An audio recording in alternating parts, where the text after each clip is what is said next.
सुप्रभात मित्रांनो, पुन्हा एकदा तुमचं स्वागत करतो आपल्या मराठी हक्काच्या यूट्यूब चॅनल जर्नी विथ निखिलमध्ये। आज आहे दिवस 5वा माय क्लीन कोकण या चळवळीचा आणि आज आहे आपण गुहागर बायपास रोड चिपळूण येथे गांधारेश्वर परिसर आणि रेल्वे स्टेशन परिसरातील बऱ्यापैकी कचरा साफ झाला आहे। अजूनही काही आतल्या भागात जो आहे जिथे जाणं शक्य होत नाही आहे, जिथं टीम लागेल आपल्याला किंवा सरकारी यंत्रणेची आपल्याला गरज लागेल, म्हणजे आपले सफाई कर्मचारी आहेत त्यांची सुद्धा मदत लागेल आपल्याला तिथे, तर तिथला तो भाग ठेवला आहे। आणि आता बायपास रोडवर रोड लगतचा जो आहे ना कचरा, जो आपण पहिल्या दिवशीच्या व्हिडिओत बघितलेला असा लागून पूर्ण आहे, अगदी तो कोल्हे खाजन भागाला कनेक्ट होतो ना तिथपर्यंत कचरा आहे बायपास रोडवर। तर आता इथली साफसफाई करूया, चला तर मग व्हिडिओला सुरुवात करू।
आज बायपास रोडवर आलेलो आणि वाटलं नव्हतं त्यापेक्षा जास्त कचरा आहे, म्हटलं आम्ही हे बघा अशी सुरुवात करू आणि आम्हाला वाटलं आम्ही एक थोडाफार बॅगा करत करत खाली जाऊ, कारण की गांधारेश्वर परिसरात ज्या बॅगा केलेल्या आम्ही टोटल 17 बॅगा एकूण झाल्या तिकडच्या एरियात, त्याच्यात बऱ्यापैकी कचरा उचलला गेला। पण आत्ता आहे ना तुम्हाला दाखवतो, माझ्यासमोर ह्या 9 बॅग आणि अर्जुनच्या हातात एक 10वी बॅग आहे, 10 बॅग भरल्या तरी आम्ही त्या स्पॉटपासून इथेच आहोत।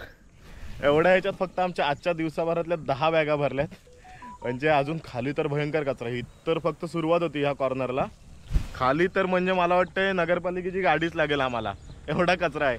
तर बघूया, रोजच्या रोज आपण जेवढं शक्य आहे तेवढं करत राहूया। आत्ता आहे ना टोटल आमच्या 1 2 3 4 5 6 7 8 9 ह्या 9 बॅगा आणि अर्जुनच्या हातात असलेली 10वी बॅग, ही बॅग घेऊन आम्ही त्यांची विल्हेवाट लावायला चाललो आहे। मित्रांनो, आता बायपास रोडवर आहे ना आपण कचरा वेचण्याचं काम केलं आहे। जवळजवळ 10 बॅग आज कलेक्ट केल्या, आजच्यापर्यंतच्या हायेस्ट आहेत। आजचा दिवस आहे 5वा आणि आजपर्यंत टोटल झालेत 27 बॅग कलेक्ट करून। ह्याचं काउंटिंग करतोय कारण की आपल्याला at the end of the season म्हणजे उन्हाळा संपेपर्यंत मान्सून जेव्हा सुरू होईल ना तेव्हा आपल्याला लक्षात येईल आपण किती बॅग्स कलेक्ट केल्या ते. त्यासाठी आहे डॉक्युमेंटेशन. आणि व्हिडिओच्या सिरीजमार्फत तुम्हाला कळत असेल. जर ही व्हिडिओ आज पहिल्यांदा बघत असाल तर ह्याच्या आधीच्या 4 व्हिडिओसुद्धा बघा आणि इथल्या व्हिडिओसुद्धा बघा.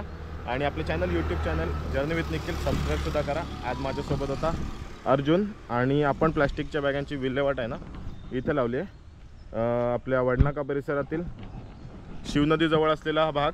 तिथे जी जाळी आहे नगरपालिकेची तिथं आपण त्या ठेवलेल्या आहेत जेणेकरून नगरपालिकेचे कर्मचारी तिथे येऊन घेऊन जातील. आत्ता आम्ही जिथे कलेक्ट केलं ना बायपास रोडवर तिथेसुद्धा जाळी होती पण ती ग्रामपंचायत मिरजोळीची होती. आणि मला आयडिया नाही त्यांची की ते डेली बेसिसवर तिथे कलेक्ट करतात की विकली. त्यामुळे मी तिथे नाही ठेवलं, मी इथे आणून ठेवलं. आणि माझ्या मागचा परिसर हा आपल्याला जास्त करून स्वच्छ करायचा आहे. त्याच्यासाठी काय प्लॅनिंग करता येईल नक्की कमेंट बॉक्समध्ये सांगा. आणि जास्तीत जास्त लोकांनी याच्यावर कनेक्ट व्हा जेणेकरून ही नदी आपल्याला स्वच्छ करता येईल. कारण की मुख्य प्रवाह आहे ना चिपळुणातला तो ह्याच्यातनंच आहे. चिपळुणात जे पाणी भरतं मेन सिटीमध्ये चिंचनाका असेल बाजारपेठ असेल तो इथलाच फ्लो असतो. तर ह्याच्यासाठी सुद्धा काहीतरी करूया. कचरा तर आपण गोळा करणारच आहोत पण जे तज्ज्ञ मंडळी आहेत ना त्यांनी इथं सुद्धा लक्ष घालावं. तर भेटूया पुन्हा एकदा नवीन व्हिडिओमध्ये. तोपर्यंत बाय बाय.